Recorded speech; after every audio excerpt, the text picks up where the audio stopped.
Hello and welcome to Steve Rosenfield's stand-up comedy workshop show, the online edition. Thank you for tuning in.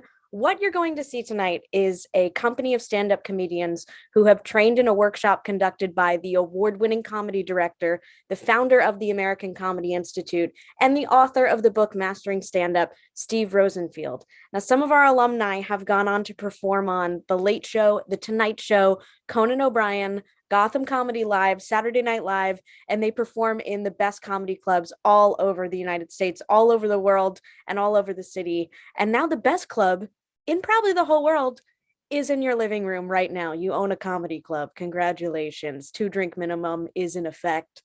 So thanks for coming tonight. And we have an awesome lineup of comedians for you, some of who are making their stand-up comedy debut. So you are in a great spot for this show. And my name's Michaela. I'm going to be your host. And I'm kind of happy to say that I just passed my New York City tour guide exam. So I am officially a New York City elitist. I have a certificate that tells me so. Like, that's the Empire State Building right there. Okay, I think I'm going to be good. That's the Empire State Building. You didn't know you were going to get a tour, but you did. It's fun. I love New York City so much. Although I must say, I actually do think it is turning into a playground for the rich. This is what they tell us now. But the rich people aren't alone in this playground, okay? We are here as well. We are the exhausted caretakers, sitting on metal benches, eating dry Cheerios from a Ziploc bag, just watching them play, making sure they don't hurt each other. It's tough. And they always want you to watch them, you know? They're like, watch me play and climb the ladder of success. I'm on my way to self-actualization. It's a tough gig. It's a tough gig. They're going up and down on I don't know if you call it like a seesaw or a teeter-totter. They call it the stock market. It's a crazy place, New York City. I love it very much. And I'm glad to be back because I spent the past pandemic that we've had in a terrifying land of Florida.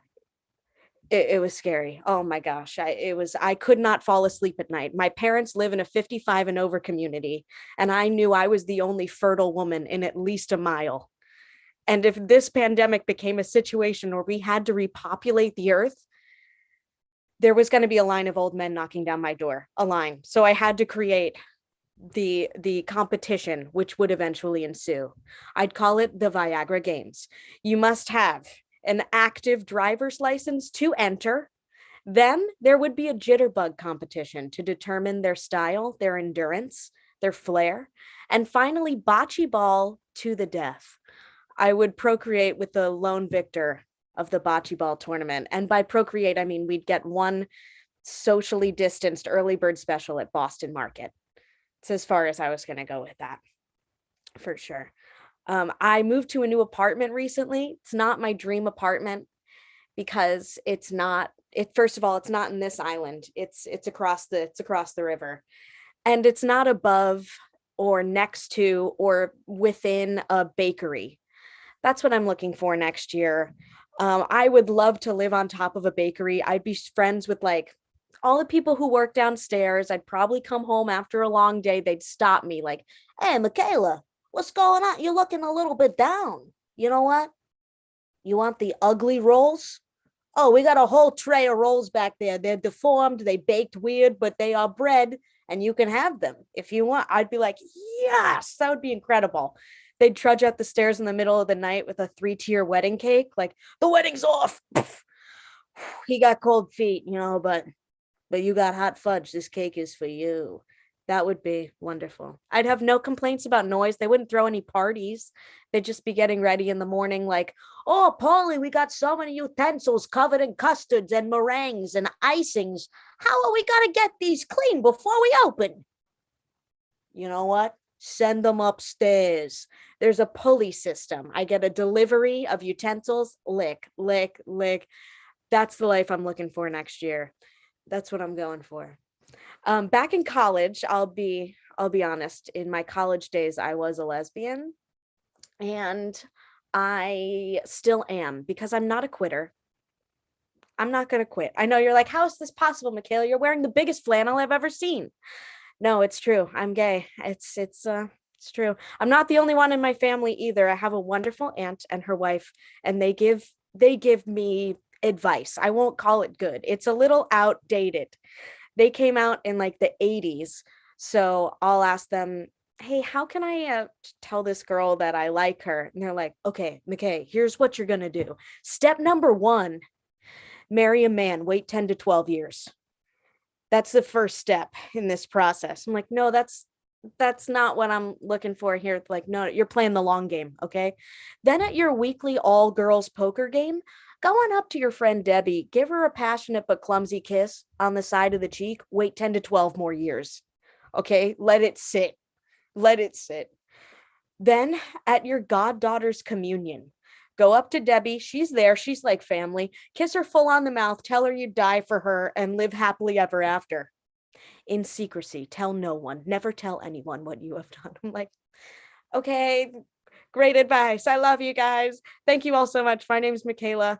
I'm super excited to bring your first comedian to the screen all the way from Des Moines, Iowa. You are going to love her. Please give it up for the very funny Lisa Rossi.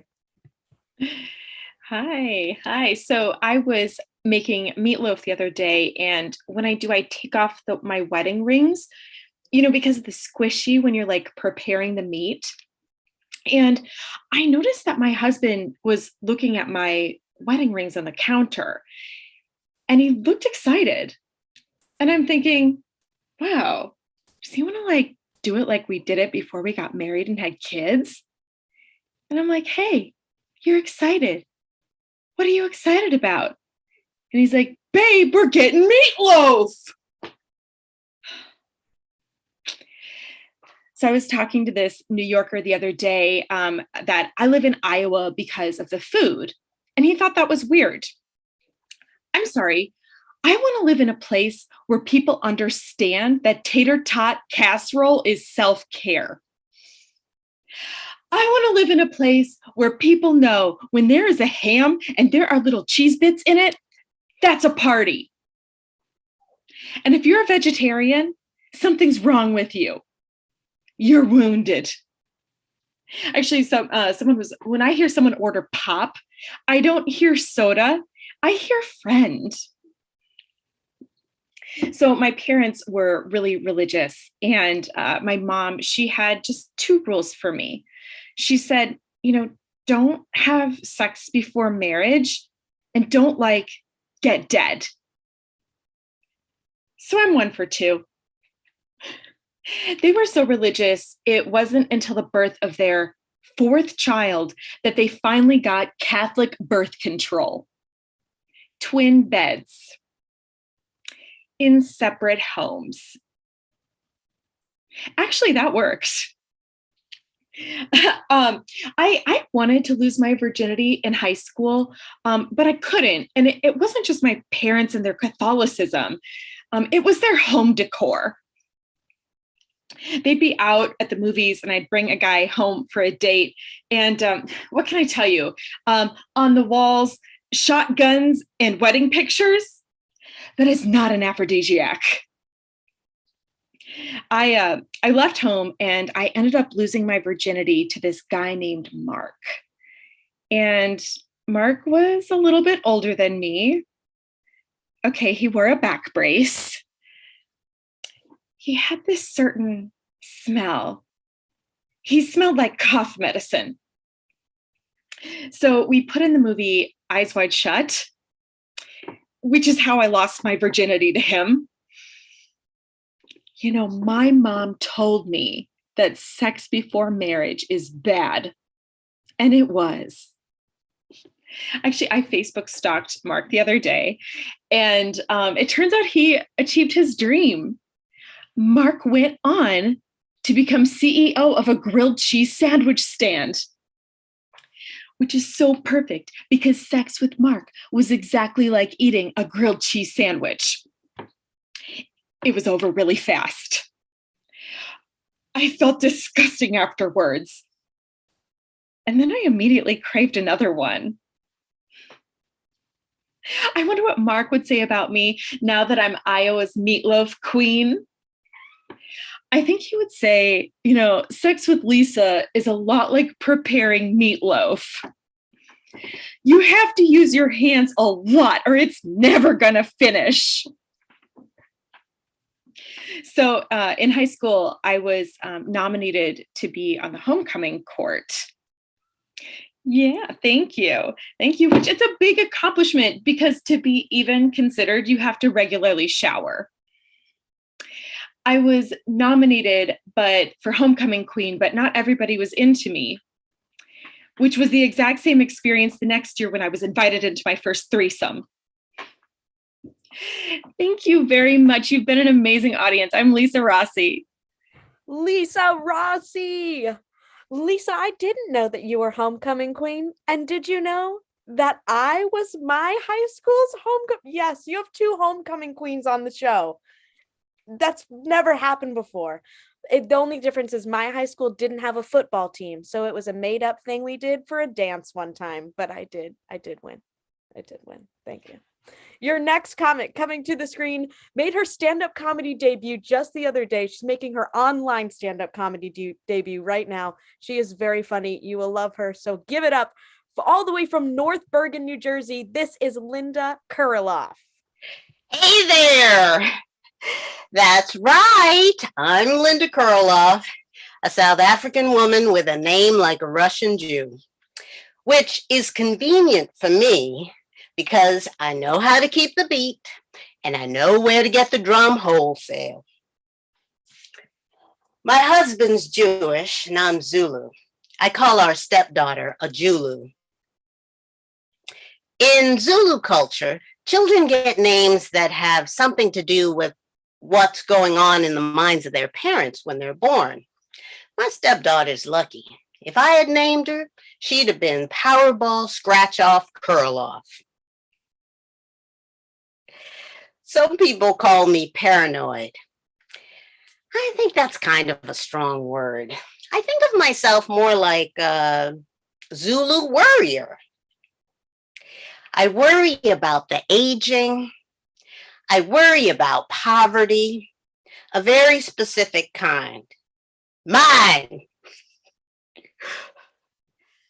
I'm not acting much these days, but I want to be in movies. And boy, do I feel that clock ticking. I've started to sprout chin hairs. I need to shoot a movie before my beard comes in. And of course, the hair on my head's getting thin. If it gets any thinner, people are going to see what I'm thinking. I'm of the age now where I've got to give up a few things I enjoy doing. I'm not giving up church, though, even though last Sunday I pulled a muscle in my back when my spirit got uplifted. Since I can't stop the aging process, the least I can do is try to get in better shape.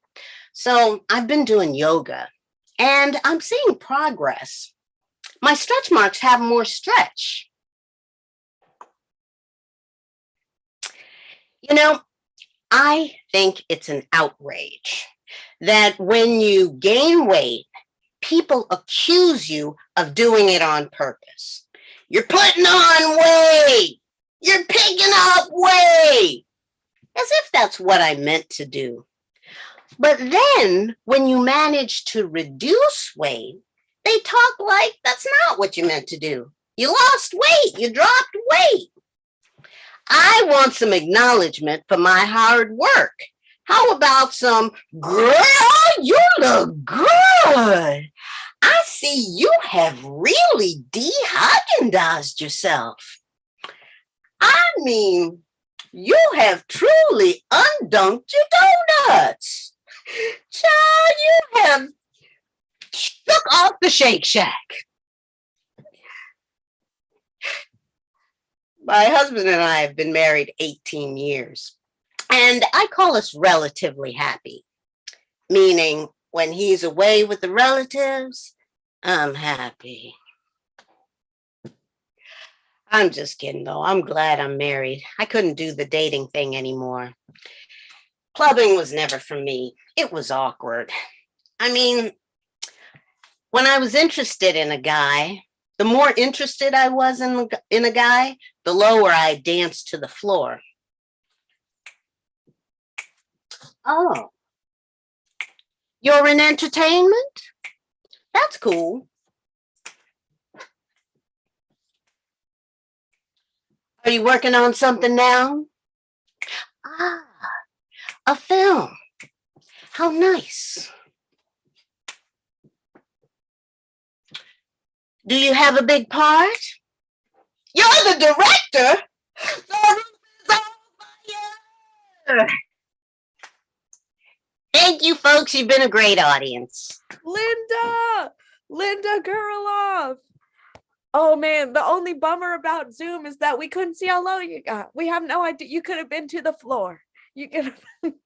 Oh, that was awesome. Thank you, Linda. Your next comic also made their stand-up comedy debut just a few days ago, but now it is the internet's turn to enjoy his stand-up comedy. Let's hear it all the way from also New Jersey. Also New Jersey, this is in the city of Somerville. We have a very New Jersey centric show, so buckle up. This is the very funny Ryan Engelstad. All right. Oh, yeah. All right. Thanks, Michaela. Oh, did you guys not get the mics? Oh, don't worry about it. I'll send you one.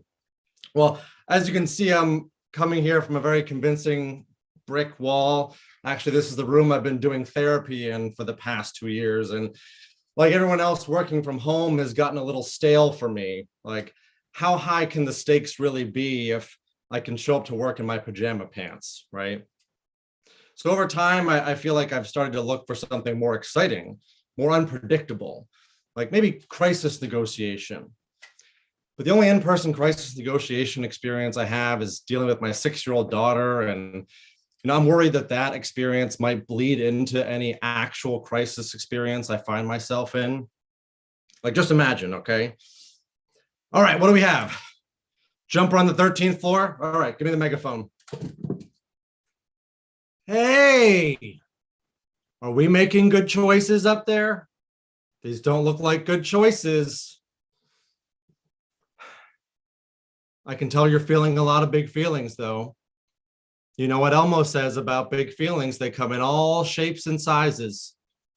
And I think I can see your sad shape. Will you show me your happy shape? Well, look, I'm going to need you to come down now, okay? No, not like that. I need you to put your shoes on, come down the stairs like a big boy, okay? And if you do, you can have one cookie, all right? All right, and if not, well, I'm gonna have to call your mother. I'd probably be a big letdown to that guy. Anyway, I feel like I've really always not lived up to people's expectations, and it started in Catholic school. In 8th grade, my teachers awarded me, in front of all my family and friends, most Christ-like. As you can imagine, the other kids gave me a pretty hard time about that. They'd say things to me like, if I came in with water on my shoes, like, what happened, Ryan? Couldn't walk on water on the way to school today? I don't know how giving a kid that award is supposed to do them any good.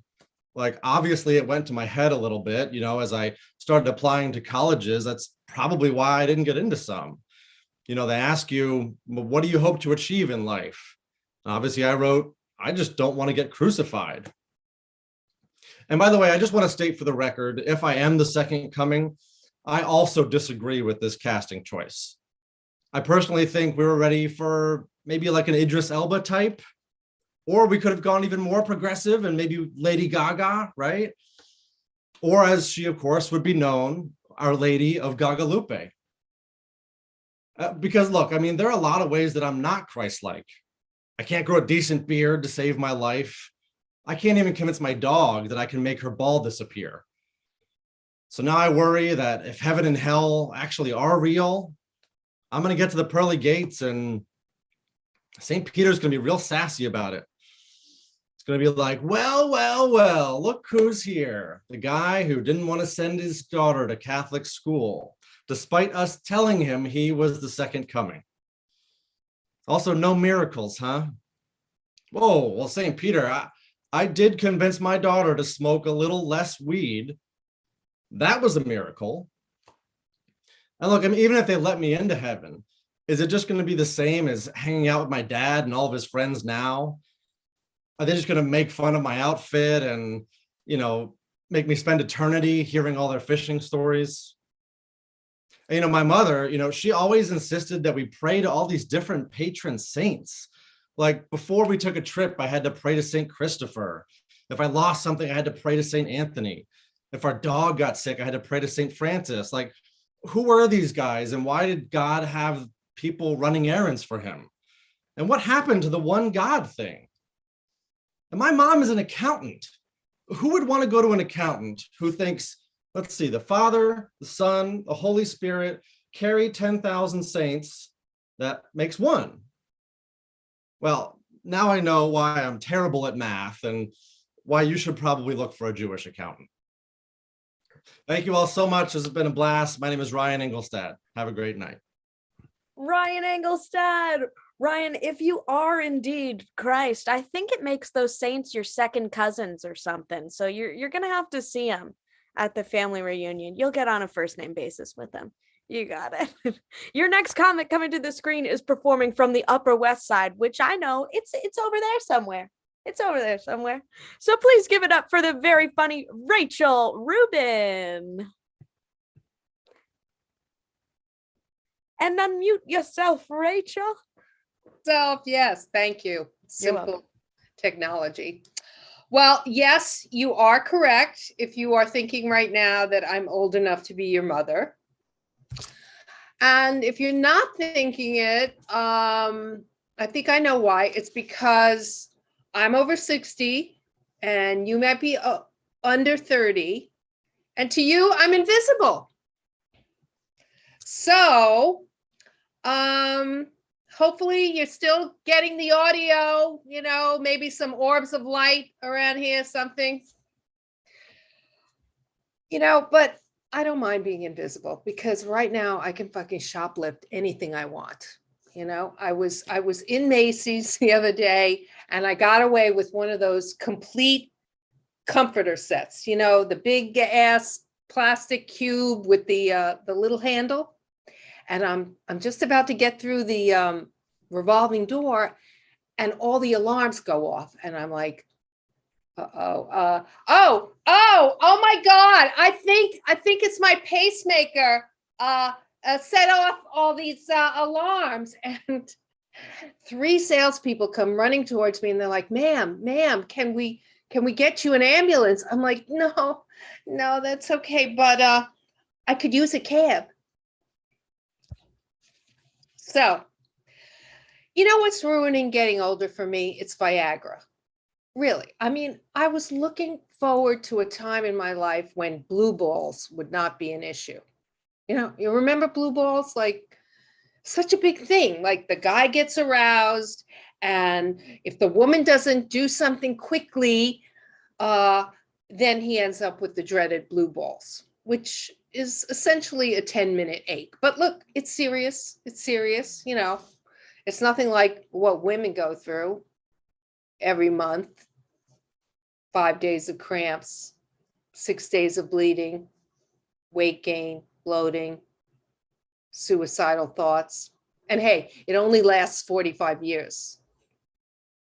And then the consequences of a woman getting aroused, what is that? Maybe the cost of an abortion or the trip to a state where you can actually have one. Or if she decides to have the baby, what are we talking about? Like 2-3 million, and that doesn't include college. But hey, it's not blue balls. I used to think that a lot of men were afraid of commitment, but Viagra really changed my mind about that because, one of the side effects of Viagra is death, and to risk that, I mean, a guy would have to be really committed to his dick. But let's take a look at all the other side effects of Viagra and just imagine what a guy who decides to take it would be thinking, okay? So headache, worth it. Flushing, I could use a little color. Blue tinged vision.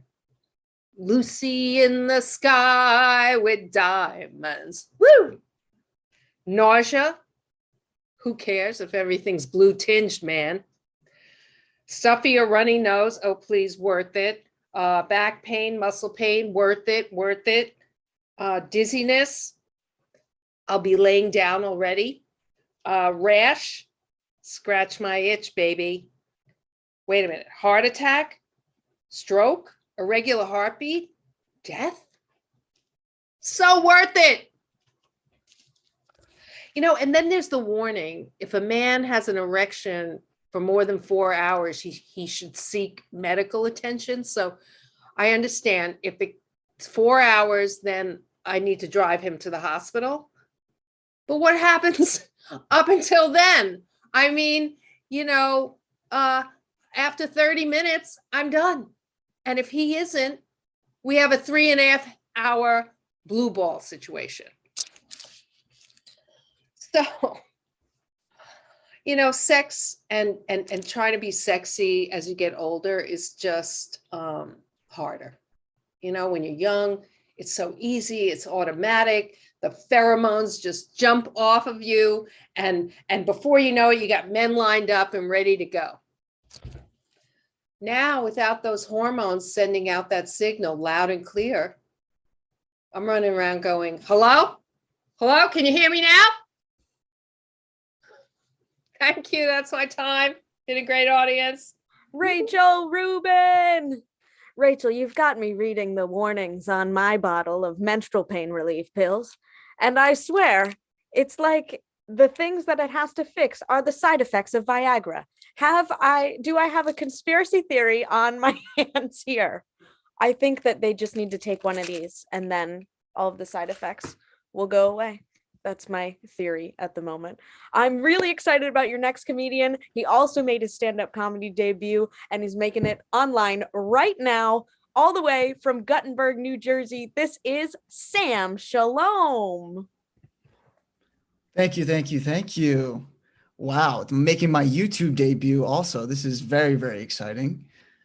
So as it was just announced, my last name is Shalom. And if you're not aware, Shalom is like the Jewish aloha, right? Shalom means hi, it means bye. But after that, Shalom and aloha, those two really can't be used interchangeably. The only time you'd ever hear Shalom in Hawaii is actually if you break your leg jet skiing and then have to go see an orthopedic surgeon. And then again, when you have to find a lawyer to sue the hotel. And then on the flip side of that, you know, you never want to go to a Jewish circumcision and hear the rabbi say aloha. You know, aloha is not what you want to hear when your child's foreskin is literally hanging in the balance. You know, I think it's pretty obvious with my last name, but people still ask me all the time if I'm Jewish. To me, that's like asking a guy named Jesus, you Christian? Right? Who's ever heard of a Jew named Jesus? Except for, you know, Jesus. Yeah. But I do get it, right? I don't have that typical Jewish look. Most people think I'm either Puerto Rican or Colombian, depending on which part of Queens I'm in. But the reason I look this way is actually because my father's family is from Yemen and my mother's side is from Austria. You may have heard of Yemen in the news and, you know, not to brag or anything, but it was just ranked the most dangerous country in the world for the 8th year in a row. Don't worry though, luckily all my dad's family was able to escape and he was actually born in a place where there isn't all that terrible, horrible conflict to Israel. And being Jewish, my mother's grandparents, they had to escape Austria also, so they fled danger too and landed in Newark, New Jersey. So, you know, 2 for 2 there. You can't tell because we're on Zoom here, but I'm short. Being short isn't easy. You know, I have different dreams as a short person. You know, tall people may dream of fortune or fame, not me. I just want to stand in the back row of a group picture for once in my life. You know, there are also like a lot of regular things I want to do, but because I'm short, I always get written off for whatever reason for having a Napoleon complex. Heard of this? Like just normal everyday things. Like if I get cut off while driving, I can't get angry, right? Oh, you have a Napoleon complex. Or if I insist on something like a booth at a table over a restaurant, oh, you have a Napoleon complex. Or if I try to conquer Western Europe, Napoleon complex. So I'm recently married. I absolutely love being married. The main reason I love being married right now is because I don't have to worry about taking off a bra anymore. You know, when I was single, there was so much pressure to be good at that. You know, being single, you know, you're making out, you know, try to be smooth. You do the one hand, do like that pinch and twist move to try to get it off. You know, after 15 seconds, I realized I'm just pinching and twisting her back skin instead. You know, I think she's like moaning with pleasure, but really she's just writhing in agony.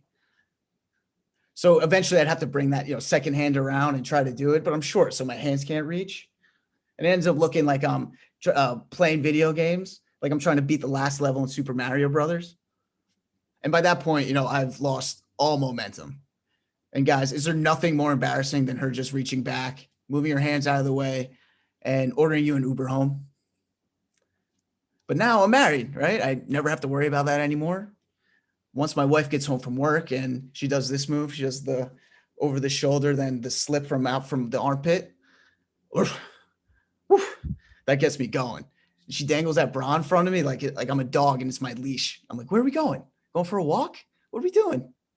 I'm just ready to go. Being married, you know, condoms, I don't really need to worry about condoms anymore. You know, when I was single, I always carried a condom in my wallet. But did you know those things have expiration dates? Yeah, they're only good for 5 years. I kept having to throw out whole boxes of them. What does Trojan think I am? 2021 Pete Davidson? Being married, also, I'm learning something new every day about, you know, just being married. You know, as close as my wife and I are, there are just things I can't share with her. Like the other day, I found out my favorite porn star died. And I was really sad, you know, because we've been through a lot together. You know, and safe to say, I took it pretty hard, which is very ironic because taking it pretty hard is what I loved most about her. Shalom, everybody. Thank you so much. Have a great night. Sam, shalom. Sam, the pinch and twist will live in my memory forever. That's very funny. Very funny. I don't know where the twist is coming in, but maybe one day soon I'll have the opportunity to try. Oh, I could try it myself. That's right. Never mind. I'm being silly. You're actually, before we get to your next comic, I want to tell you a little bit about our workshop. So we're doing this show online, and the other thing that's online is the workshop. So no matter where you are in the country, you do not have to be from New Jersey to do this. That's the way it worked out this month, which is kind of fun. But we have students from all over the world. So no matter where you live, if you love stand-up comedy and you want to do stand-up comedy, you can do it at the American Comedy Institute. Our workshops are online every single month. Our next one starts March 8th. So go to comedyinstitute.com to learn more, or you can email info@comedyinstitute.com. On with our awesome show. Your next comic coming to the screen is making his stand-up comedy debut right now. So somewhere in cyberspace, also known as Lake Hopatcong, New Jersey, this is the very funny J.D. Kostman. Oh, thank you, Michaela. Thank you. You know, I should tell you guys, I have a couple of traits that don't really go together. I'm impatient and I'm a font of useless information. I'll give you an example. I'm coming out of ShopRite the other day, and there's a table set up by the exit with a couple of Girl Scouts. These girls are so cute. They're in their little uniforms. They're so well behaved. They look up at me and they say in perfect harmony, like it's some angelic choir, "Mister, would you like to buy some cookies?" They're adorable. So I say, "Sure, I'll take a box of Thin Mints." And they just sit there staring at me. Thin Mints, you know, Thin Mints. And they're still just staring at me. Thin Mints. Nothing. So now I know they're fucking with me. I said, Thin Mints, goddammit. Why is it so goddamn hard to understand? Thin Mints. You know, the most popular Girl Scout cookie since it was first introduced in 1939. First marketed under the name Cookie Mints before changing the name to Thin Mints in 1951. Thin Mints. You sell 200 million boxes of them every year. They net the Girl Scouts $800 million annually with a projected compound annual growth rate of 4.2% through 2024. Thin Mints. And the 10 mother finally chimes in, "Oh, I'm so sorry. We're all out of Thin Mints." So I take my box of Dozy Does, which nobody likes, and I go to my car, and I'm so pissed off, I eat the whole box.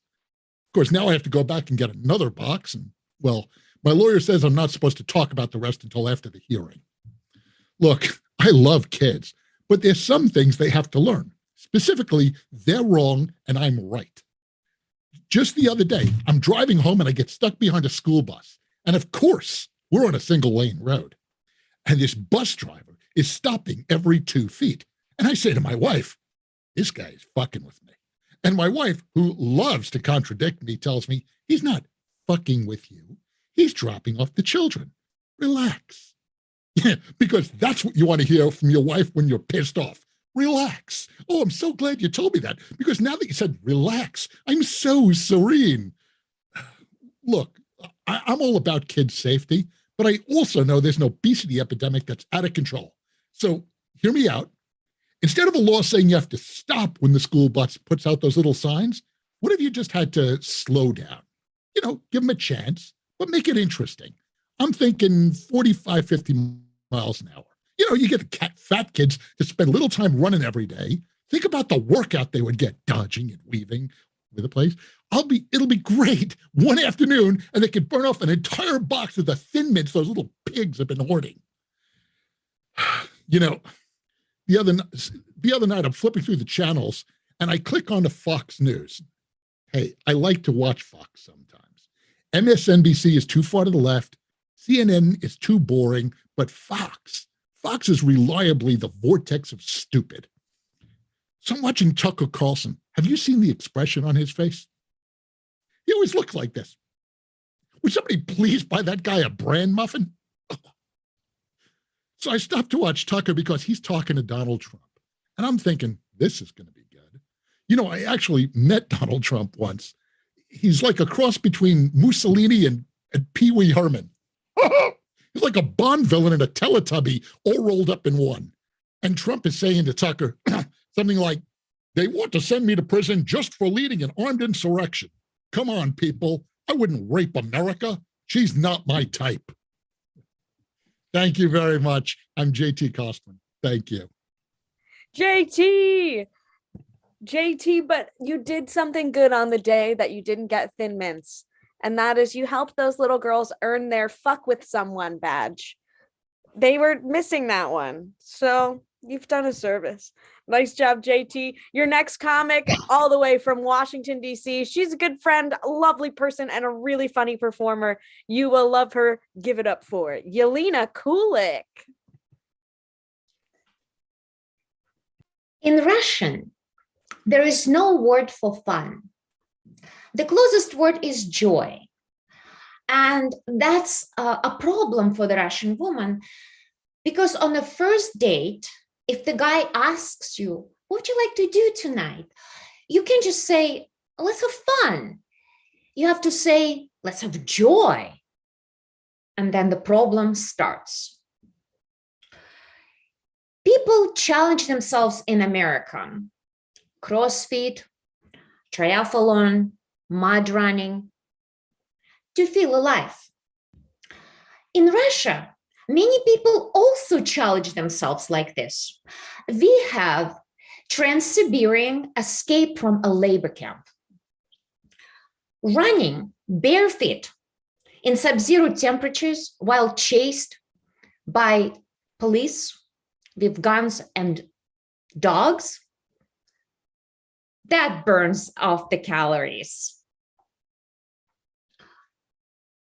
In Russian, you have to be very careful with what you said, even at home, because if your neighbors overheard you say something bad about the authorities, they can report you and get you in trouble. That made me wonder of my parents' word choice when they were fighting. They would never use "you traitor" or "you bitch." Instead, they would say, "Capitalist stooge, you traitor." Were they just fighting or try to get each other into gulag? Russian men have a reputation of being very romantic, which is true. Because all you have to offer to the woman is to get married, to move in with your parents, and become an alcoholic. You better be a romantic. I cannot get over how many things I hear to buy in America. I see why you need influencers. The people that could really tell you what to do. Taylor Swift, Ariana Grande, Kim Kardashians. We also have influencers in Russia. Our influencer was Stalin. My aunt in Russia, in her 80s, taught me that diet is very important. She was very strict about it. And for breakfast every morning, she had oatmeal, no milk, and no sugar.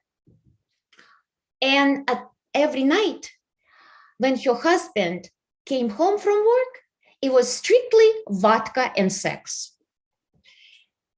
She's now 97 and still doing it. We have this holiday season movie in Russia. It's a heartwarming story of an alcoholic who goes out with his friends during holiday and gets so drunk that he thinks he has to get on a plane to go home. And so he does. And then the plane lands. The guy's still so drunk, he practically have to crawl into a taxi cab. We love this part. So he gives the driver his home address. And a driver takes him there. And there is this exact the same address in this other city. And the man is so drunk, he doesn't recognize it's not his home. So he goes in and he's stumbling around drunk, and there is a woman in this apartment. She's also very drunk, and they get married. And we love this movie in Russia because, it's about hope. It's about like one day can change your entire life. All you have to do is to get sufficiently drunk, end up in a strange town with the strange woman who is also drunk. That movie and Cinderella are two of my favorite holidays movies. Many American friends asking me, how come I'm always cold? You're Russian. Don't you have a Russian blood? And what did you do in winter in Russia?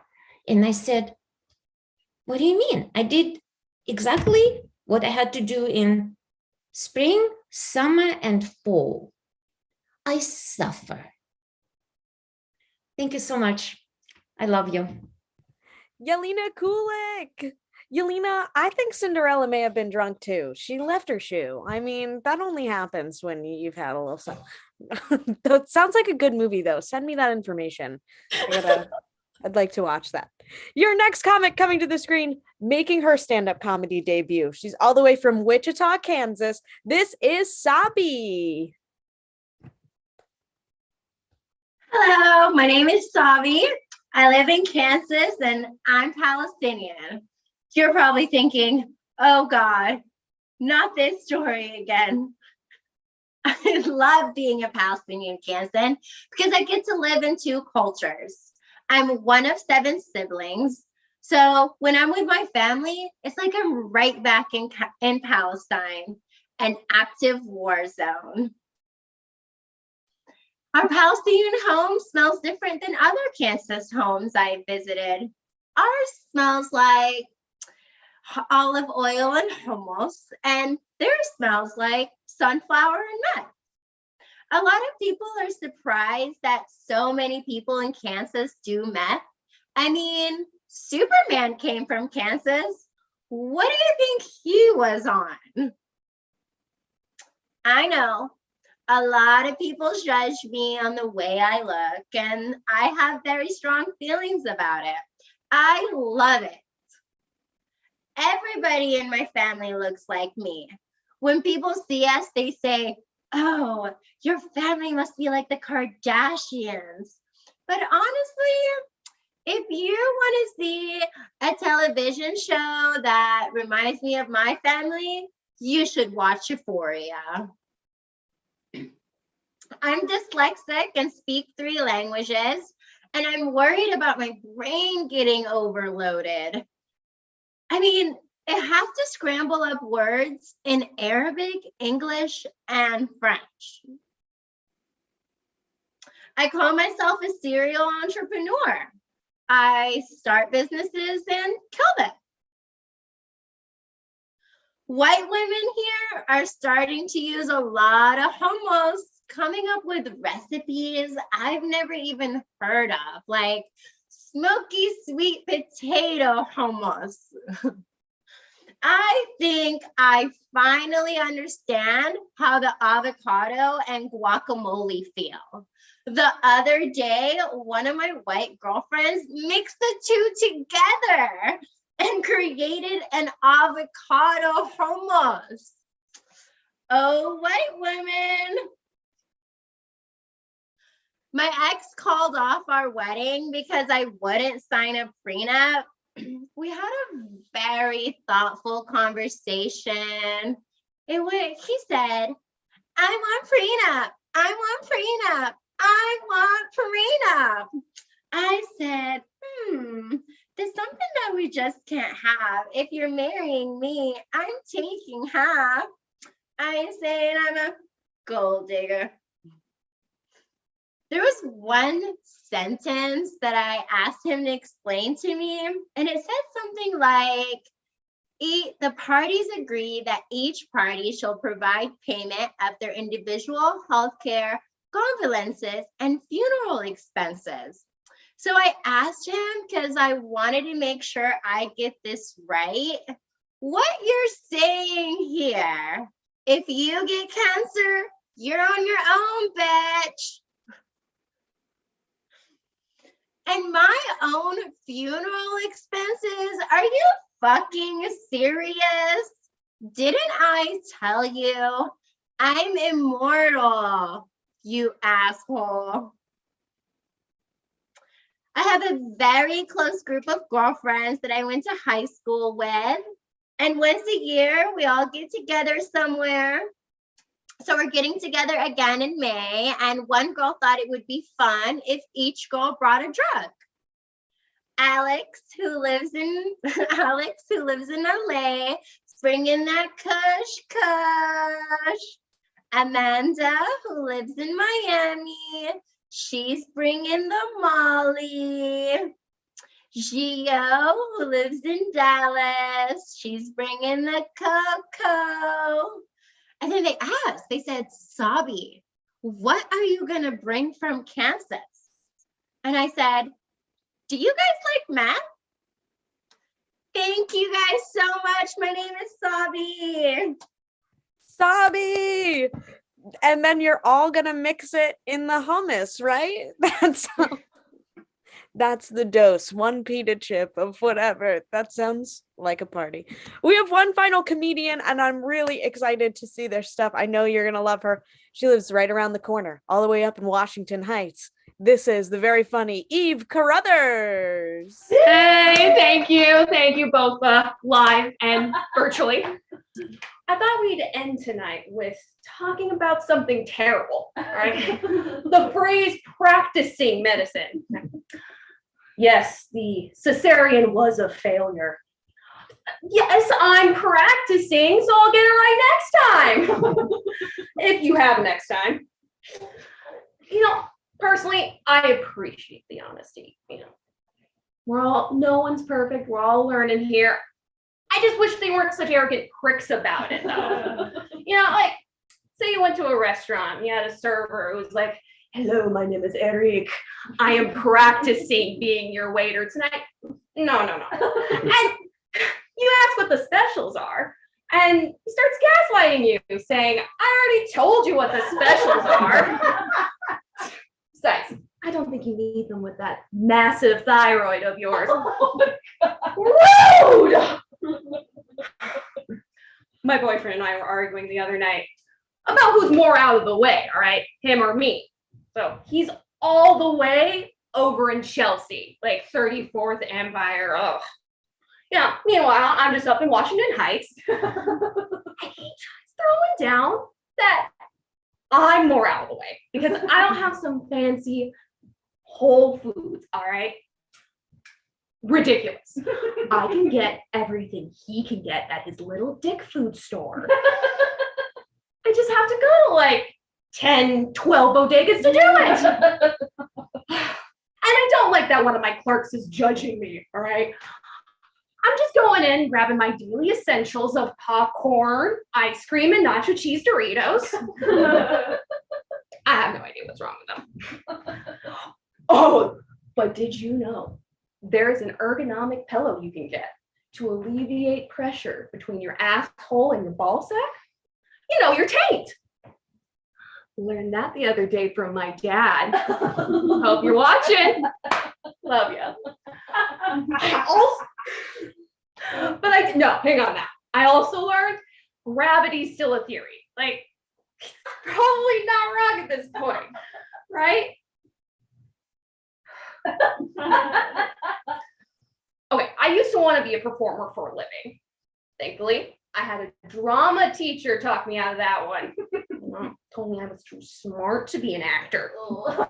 Yeah, I'm glad I didn't end up a big old idiot like Nicole Byer or Tina Fey, Amy Poehler, Zendaya, or fucking Nicolas Cage. You know, just the people who I happen to worship the ground they walk on. Ugh. Do you ever forget you're in pain? You know, all right? And it's not like you really forget, but say you have like some light carpal tunnel in your shoulder. Right. And you don't, as we all do, and you don't get to the doctor because if they can practice medicine, so can I. And you're so used to managing the pain, you go and you thoughtlessly pick up a glass and start pouring. And you should put it down immediately, but you don't. You just keep pouring through the pain, hoping your motor skills outlast your screams. You know, like a real man. Well, thank you so much for tuning in, you guys. This has been amazing. Thank you. Let's go back to Michaela. Eve Carruthers. Eve, I actually go to the doctor up in Washington Heights at a bodega. You can also get medical services at the bodegas. It's a great Always place. trustworthy. And I would think that you're not as out of the way. You are in the center. You're in the center of it all. Thank you all so much for watching tonight. Thank you to all the comics who performed. Thank you to our debuts. You all were wonderful. And don't forget, our next workshop starts on March 8th. So if you want to do this, you got to do it. You got to join the American Comedy Institute. And we hope to see you in our next show. So thank you so much for watching. Have a wonderful